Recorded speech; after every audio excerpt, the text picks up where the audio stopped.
I haven't seen this, so I assume he had more context associated with this, because there ain't no way he just like straight up said this dumb shit. And breaking 9/11 is a very right wing outlet. So if you don't have any borders, then you don't have a nation, right? In a sense. So has historically the United States done well under Democrats and Republicans in protecting the border? The answer is no. Trump did a better job.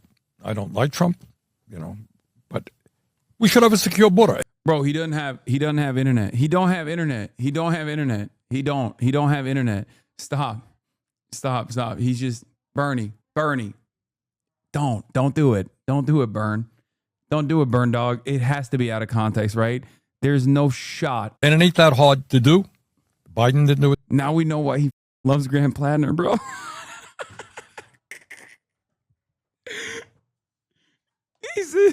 He said no nations without borders. Get these goddamn Mexicans out of here, man. With their salsa hips, they're dancing and they're taking our jobs. He don't have internet. He don't have internet. Stop. Those before him did not do it. We should have a secure border, period. If you don't have any border. All right, let's see the full vid. I don't even know how he could salvage what this statement is. It seems pretty captured. The essence is pretty captured. This may be the single worst thing Bernie has ever said. Now, this, by the way, used to be Bernie's position in like the night. He was anti-immigration back in the day. He said, I think open borders is a Koch brothers policy, all this stuff. Okay. He mad because we got better food. He got no bite rate. He got no bit rate. Come on. Someone send me the OG, please. He was on the Tim Dillon Show. What the is going on? What the is going on? He went on the Tim Dillon Show to be like, open borders are a cancer on society. We must abolish all Guatemalans. What the we need to see what he actually fully said. Mm-hmm. And that getting dragged. There a position that the Democratic Party can take that is obviously anti-people getting dragged out of their houses, but recognizes that citizenship should mean something, that we should have a border, and that, having laws that protect workers is important, and that people employing... Stalin will be fully vindicated in this interview. Oh, no. Social democracy. Social democracy. Oh, no. Social democrats are social fascists. Oh, no. Documented workers or illegal labor is driving down wages for Americans. All right, you've asked a lot of very important questions, good questions. Let's start off with the basic.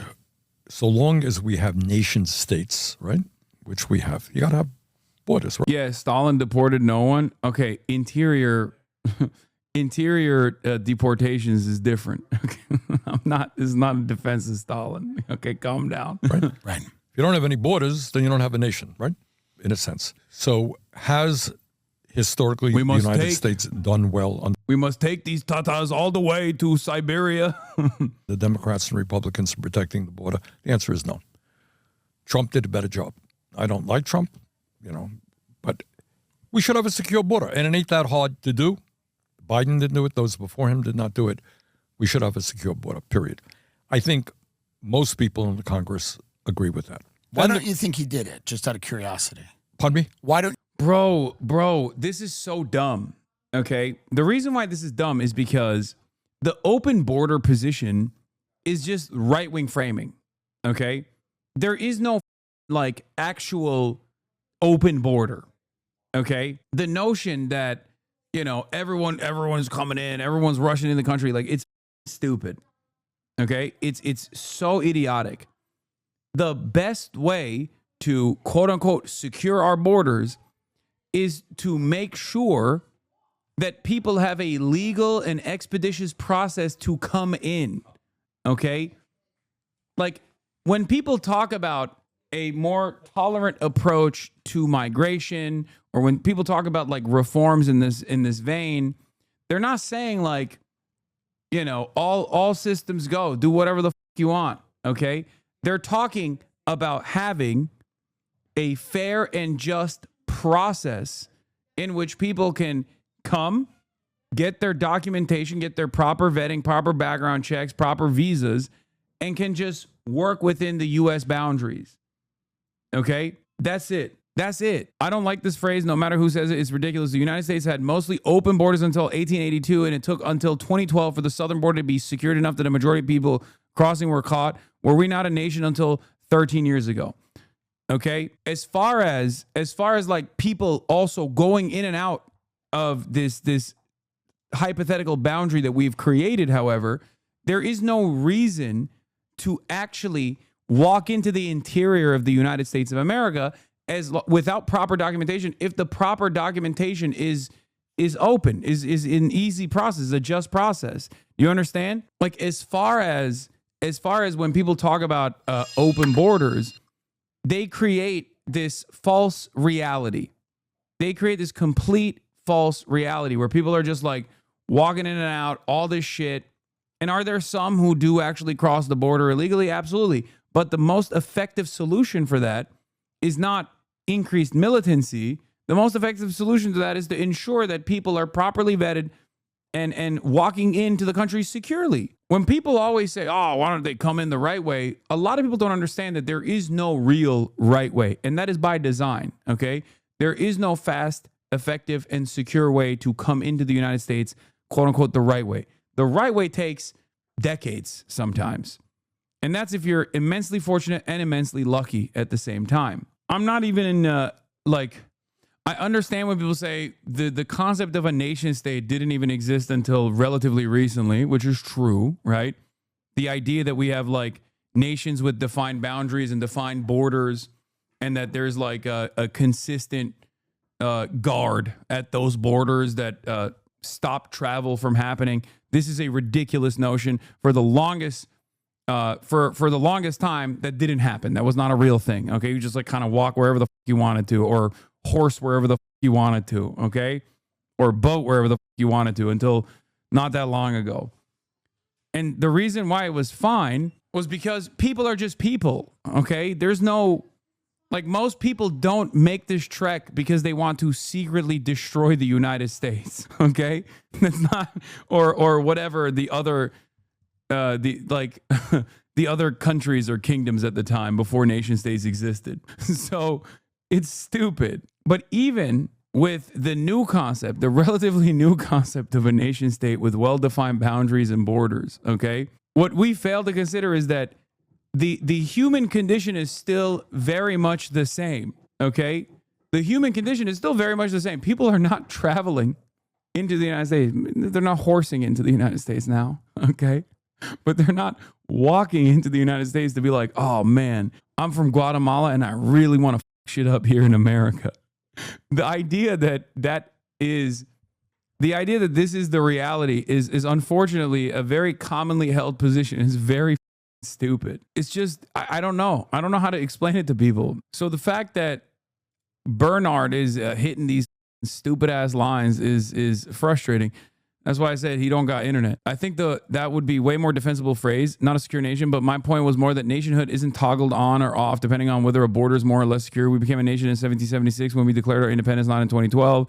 The biggest development relevant to this question was a global framework regulating migration, including the invention of the modern passport, the creation of visas and formalized immigration systems and such, all of which post-date are distinct from nationhood. What happened between 1882 and 2012, Aaron? Any inventions made it easier for people to travel? The existence of geographic borders as a demarcation of state jurisdiction and sovereignty as an international law framework is separate and distinct from the question of border security. That's my point. Nationhood came into existence before the modern concept of a hard border. Just taking a wild guess here. You don't like borders closed because that's how you made a slimy living over years as an immigration attorney. Aaron responds and says, Your wild guess would be extremely wrong. I don't practice immigration law currently, and when I did, I never charged a penny. And I'm also strongly in favor of border security, and I think it's very important, just not directly relevant to the question of being a nation or not. Ellis Island wasn't built until 1982, more than a century after we became a nation. The federal government did no immigration enforcement until restrictions on coolies in the Page Act of 1875. Before then, states had rules limiting some entries, but mostly you could just show up. Not exactly the same as showing up in a sailboat where you could die if... Is that a slur, by the way? The C word? I don't know. Like when people talk about like entries into the country, many Americans low key understand that we are a nation of immigrants. because it's impossible not to decipher that. It's impossible not to recognize that when even white people, if you go back far enough in America, were migrants, okay?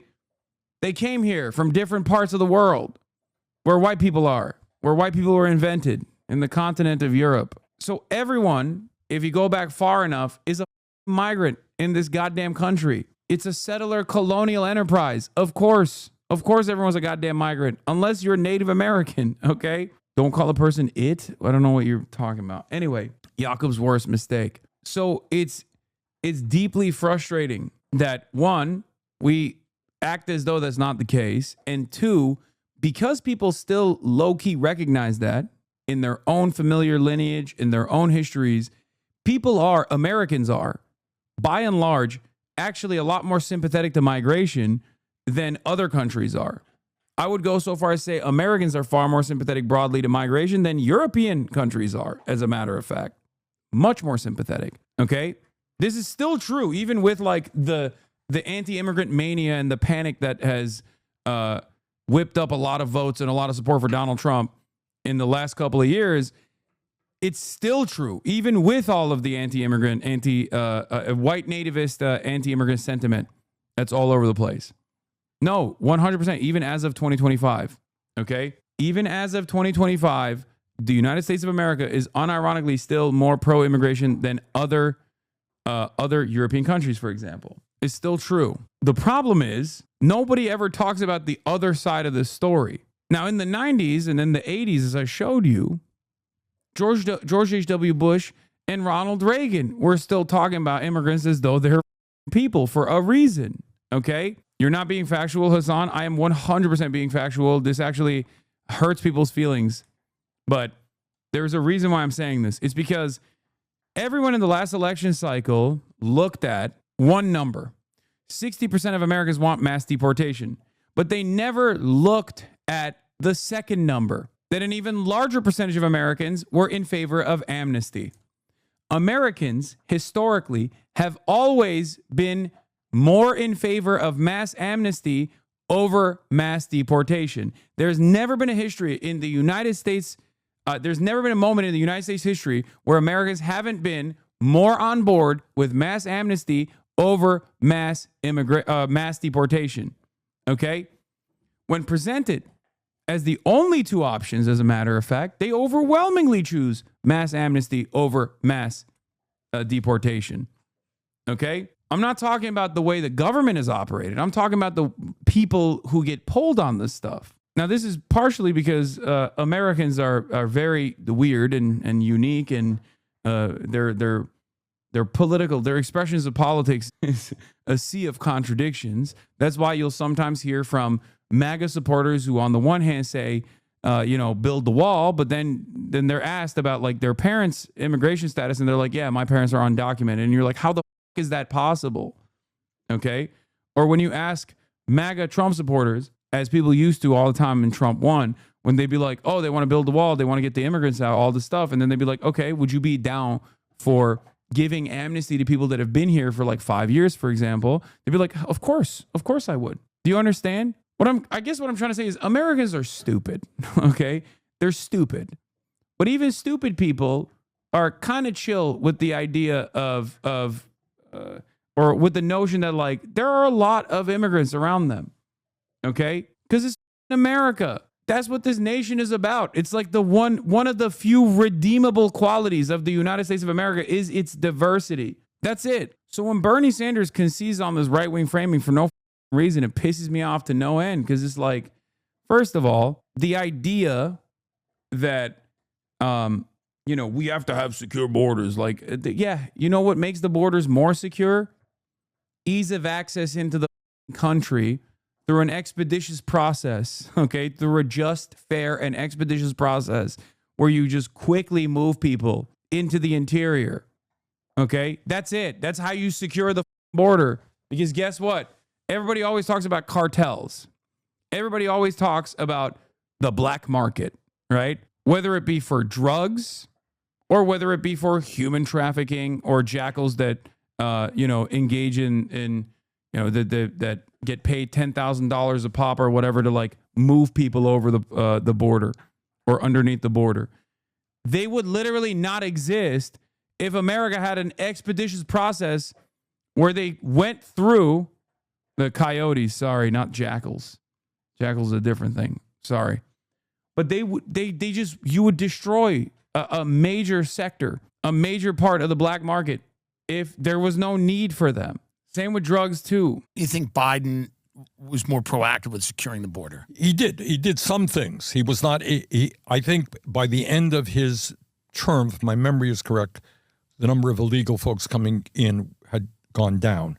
But I'm not going to sit here and tell you that overall it was a good job. It was not. I know for a fact that none of the younger Bernie-crat constituency or the younger Bernie aligned politicians in the Democratic Party agree with this sentiment at all. Okay? They do not. It's pure right-wing populism built around a bunch of faulty notions and immigrant panic and otherization of migrants and hysteria. The idea that people that are coming into the country, to do is completely false. And the appropriate mechanism to deal with what has become a problem is to offer amnesty. And if you want to sell it to as broad a population as possible, it's fine. Call it conditional amnesty. Okay? By and large, out of the 12 million undocumented migrants that are currently working and living on U.S. soil, the government already has a pretty fair accountability over wherever the they are. That's the reason why a lot of these people are getting arrested right now. We know already. It's almost like a handshake agreement. A lot of people don't understand this. Like ICE and the immigrant court system that currently exists is basically like a dial that people turn on and off, where they're like, we know where you are, we know where you work, you check in with ICE every now and then, and it's fine. We're just going to look the other way, and we're just going to keep your immigration status in limbo, in perpetuity. Like, those people could very easily be processed and get the proper clearance, proper authorization to work towards the full-blown citizenship if they wanted to, okay? The only reason why they're considered illegal is because the government refuses to legalize them. That's it. They're not doing any crimes.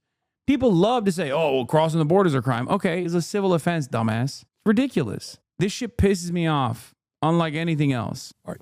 So that's point number one. You need a border, let's have a border. And we have certainly the technology and the manpower to make that happen. Number two, what happens, what is the appropriate response to, we think there are about 10 million undocumented people in the country today, less than 3% of our population. Anyway, it's exceptionally up that a self-described so-called socialist is making this argument, by the way. The socialist argument in this regard, this is just an old form of left-wing populism has moved on while Bernie has not moved on. Anti-undocumented labor was an old left position for a long time. Even the original anti-Chinese migrant movement in the 1800s was led by the populist left with labor movements. But we realized years ago that this is bullshit. The older generation, Bernie's stuck in the days. Yeah, notice how you said in the 1800s? And I know, you're right. His anti-NAFTA position was correct, but his anti-immigration, anti-undocumented immigration position was incorrect. It's so dumb. And it's very violent. And it's actually worse to do it now than at any other point. Holy shitty. Did the new lighting for Tim's studio. I can officially say I gaffed Bernie. Let's go. Hate to do this to you, brother, but this is the worst moment to be taking ownership over gaffing Bernie. Because Bernie's in the midst of a major gaff. How many watts are we using on Kai today? 17 quintillion watts. Lighting is good, though. Okay. There are estimates that are higher, but let's say it's 10. Those are the best estimates I've seen. Okay. Why did those, let's be clear, those people act? My father came to this country from Poland, came in legally. Yeah. They came in illegally, period. Okay? Yeah. It was illegal. What are most of those people doing right now? Are they working hard? Good. All right, none of those people should be faulted for coming here. Okay. We should start faulting people like Steve Wynn, who run a $1 billion hotel on and exploit them, right? On illegal labor. And why aren't we enforcing E-Verify? Good.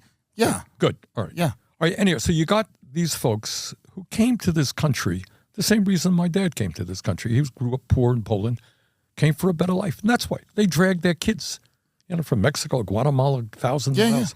to have a better life, to escape the violence and the poverty that they're in. They're here now. The truth of the matter is, and one of the things that I really, really dislike about Trump and what demagogues always do is this country, as we've discussed, has enormous problems. And what demagogues always do, instead of trying to deal with why we have those problems, what are the causes of the problem, what are the solutions, you blame a powerless minority. In Europe in the 30s, it was the Jews, it was gypsies. In this country, it was gays, it was blacks forever, with Latinos, always somebody to blame rather than dealing with the real issue. So anyhow, you got roughly 10 million people in this country, most of whom, by the way, work very hard. And according to a number of studies, the crime rate, Trump goes around, talking about, somebody commits a terrible, terrible murder. Trump is talking about, they are lawless, disgusting, subhuman human beings. Look at this crime. Yeah. Is that how I sound? Me and Bernard, dude. Me and Bernard just demonstrating our anti-black tendencies all the time, baby. Truth is that the crime rate in communities of undocumented people is lower than the general average. Do you know that?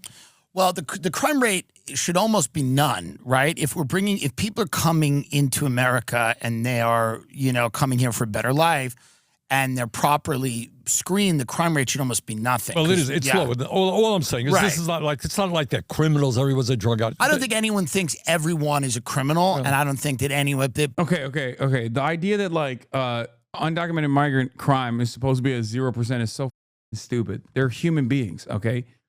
Some of them are going to do bad shit.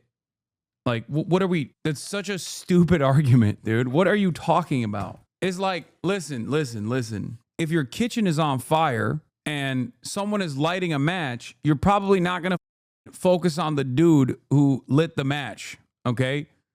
You're going to try to deal with the kitchen fire. One is a much smaller problem by comparison. It's still a fire. It's still the same fire, but you got to deal with the larger fire first. It's so dumb. It doesn't make any sense when people go, oh, well, okay, undocumented migrants are responsible for, migrants in general are responsible for far, far less crime per capita than natural-born U.S. citizens are. But that's how we tackle the crime issue. That's stupid. That's so dumb. No, it's dumb because it implies all crime is planned. Yeah, that too, obviously. What about this undocumented crime? What is this? All this talk about Zines versus newspapers. Nobody has mentioned this kidnapping by the FBI in Denton, Texas for allegedly transporting a box of Zines.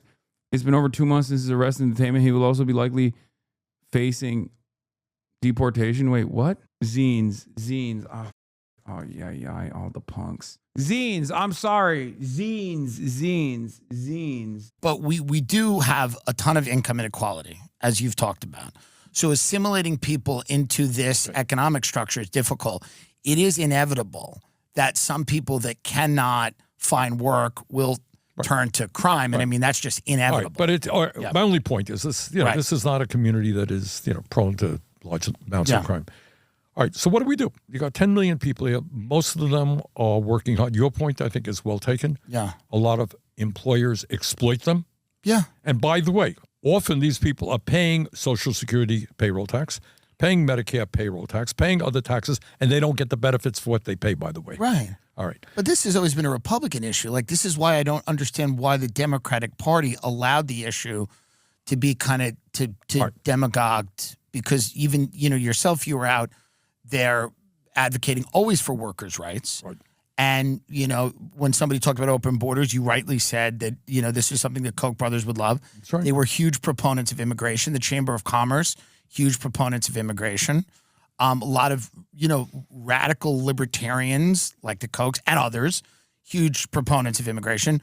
So when they're bringing all these people in, and whether it's 10 million or more, I mean, I think there are credible estimates that are a bit more, but I don't think it's necessarily about the exact number. But why were Americans told at a certain point that they should not consider certain blue-collar jobs worthy of their time? They should take out student loans and go. All jobs are the same.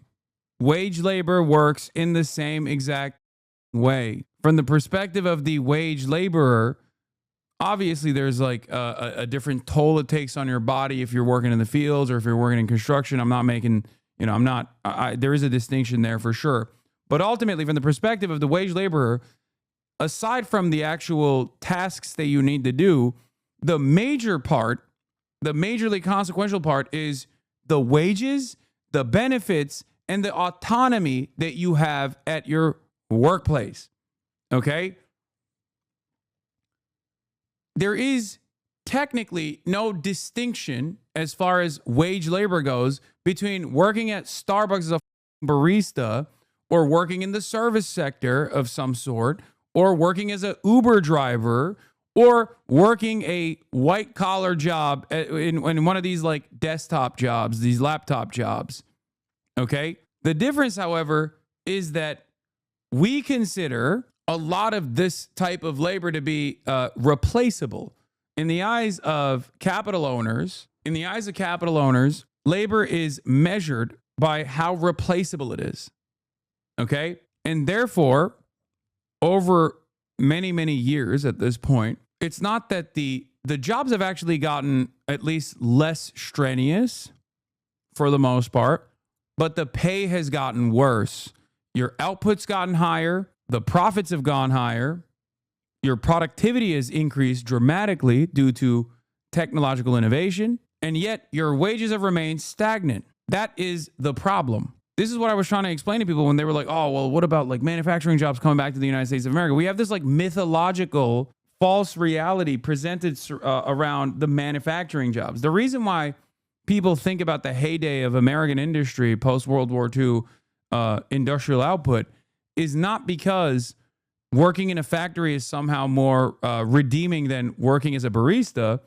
It's because when you worked in an assembly line, it was easier to organize and there was more union power and more labor power, and therefore the benefits and the compensation was enough to literally have a single earner household with a car, and the GI Bill basically made up for the upward social mobility that you would get out of a paid for college education. Housing was far cheaper, but it was overall the benefits and the wages that you got from your job that make people look back at that point in time and go, oh man, why can't we return to a time like that? It's not because you were in a factory floor and that's somehow more worthy of dignity and respect than being a barista. It's still wage labor. Someone's still making money off of your productivity. Okay? Like right now, if magically people could work as a barista or as a Uber driver and be able to take care of a whole ass family and be able to actually purchase a home with one single Uber job or with one single Starbucks barista job, ain't nobody will be complaining.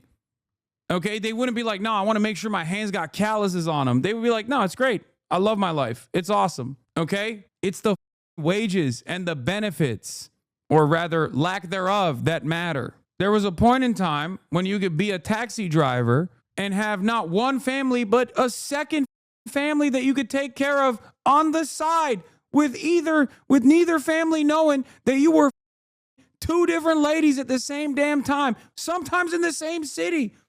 And you are going to tell me that shit's still the same. You could have a secret family on the side with one salary. It's so stupid. Now, even if you're working at a place for like 8 years, 10 years, you still need roommates. People pair up not because they want to build a family. They pair up because they're like, well, I can't make rent with one single income. We need two. We need two people in here. The point is the wages. The wages are dog shit because the distribution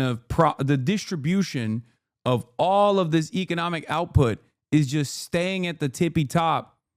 It's not shaken down. You have to forcibly redistribute all of this output and give it back to the workers. And unfortunately, in the absence of some magnanimous dictatorship, not dictatorship necessarily, but a magnanimous leader, a king, doing this by force, what you need to build is a robust mechanism of pushback and pressure. And you can only do that at the point of collective action, bargaining, labor unions. That's it. That's it. Ain't no other way. I said not a dictatorship because we already exist under a dictatorship of the capital owner class, and we must change that system to a dictatorship of the working class or democracy.